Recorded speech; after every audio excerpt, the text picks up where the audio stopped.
दोस्तों नमस्कार। इंग्लैंड और भारत के बीच में फोर्थ टेस्ट मैच में आज 5वां दिन होगा और भारत 174 रन पर 2 विकेट नुकसान पर है और भारत को अभी भी 137 रन चाहिए।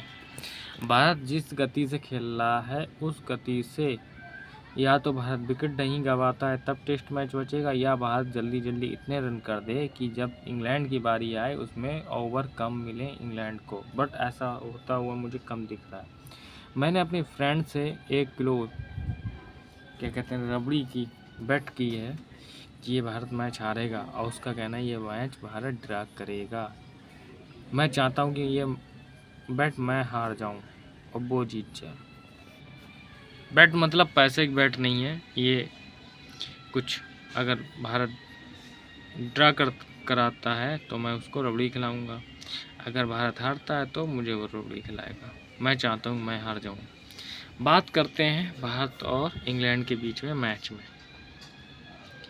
भारत अभी 174 रन पर 2 विकेट हैं। जायसवाल जैसा उसका बैड लक चल रहा है कि वो सेकेंड इनिंग में रन नहीं कर रहा है। साई सुदर्शन एक बार फिर अगर आपको मौका मिल रहा है तो आपको मौके का फ़ायदा उठाना पड़ेगा, नहीं तो नए प्लेयर बहुत लगे हैं। सरफराज खान जैसा बल्लेबाज बाहर बैठा हुआ है, आपको ज़्यादा चांस नहीं मिलेंगे। फिर आप करुण नायर की तरह बाहर जाकर यही कहेंगे काश क्रिकेट मुझे एक और मौका दे दे। और फिर करुण नायर को क्रिकेट ने एक और मौका दिया, बट करुण नायर के हालात क्या हैं वो सभी को पता है। 309 रन करने के बाद आज तक उन्होंने जितने भी मौका मिले उन्होंने कुछ भी सही नहीं किया। जो भी रन किए उसके बाद हालात क्या है, गलत शॉट खेल के कहीं ना कहीं मैच में आउट हुए। कल मैं जिस तरीके से भारतीय बॉलरों की ठुकाई, अब परसों जिस तरीके से ठुकाई देख रहा था मुझे बड़ा आनंद आ रहा था। क्यों आनंद आ रहा था? हमारे बॉलर पिट रहे थे, इसका आनंद नहीं आ रहा था। आनंद आ रहा था कि भारत टीम मैनेजमेंट काफ़ी गलत रणनीति के साथ इस टेस्ट मैच में गई। उसके बाद मैं कह चुका हूँ सुमन गिल कैप्टन नहीं है। Suman Gill is not a leader, he is a pure batsman and good batsman. Now he is a good batsman, not a great batsman. If he perform like that, he will be great. But now he is a good batsman, not king, not prince. Okay. तो मैं कहना यही चाहता हूँ कि जहाँ पर जो बल्लेबाज हो उसको वहीं पर रखिए। मीडिया गिल की बहुत हाइप बना रहा है और ये मीडिया को इस हाइप से बचना चाहिए। तो मैच में बात करते हैं। अगर भारत आज पहला सेशन में 1 विकेट, इससे ज़्यादा अगर भारत विकेट जाते हैं तो ये मैच कहीं ना कहीं भारत लूज़ करेगा। 1 विकेट ही खोना चाहिए और इन दोनों में से एक को दोहरा शतक लगाना चाहिए, तब ये मैच भारत बचा पाएगा। क्योंकि पंत पर आप भरोसा नहीं कर सकते, जिस तरीके का उसका खेल है और जिस तरीके से उसकी चोट लगी हुई है।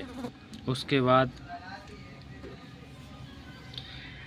आपके पास रवींद्र जडेजा, वाशिंगटन सुंदर और शार्दुल ठाकुर ही बचे हैं, जिनसे आप ज़्यादा रिलाई नहीं कर सकते कि वो क्या करेंगे।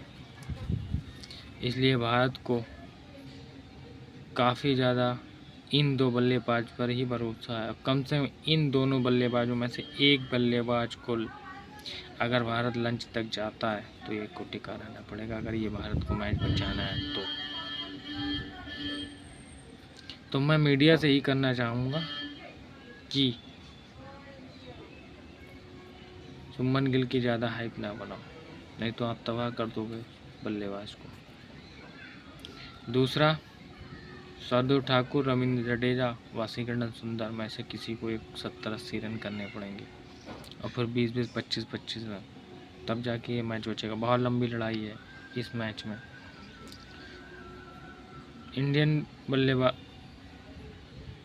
प्रशंसक हैं, उनको प्रेयर करनी चाहिए कि बेन स्टोक्स बॉलिंग ना करे। उस बंदे में एक ऐसा गट्स है कि वो विकेट निकालना चाहता है, जिसमें मैं देखता हूँ कि भारतीय बॉलों में वो कमी कहीं ना कहीं दिखाई देती है। इस बॉलिंग लाइनअप को बेन स्टोक्स से सीखना चाहिए कि इन परिस्थितियों में विकेट कैसे निकाला जाए। भारतीयों ने बॉलिंग कहाँ करी, इसके मैं दोपहर में मैं वीडियो करूँगा। जब तक के लिए नमस्कार। वीडियो पसंद आया तो चैनल को लाइक कर लीजिएगा, वीडियो को सब्सक्राइब कर दीजिएगा।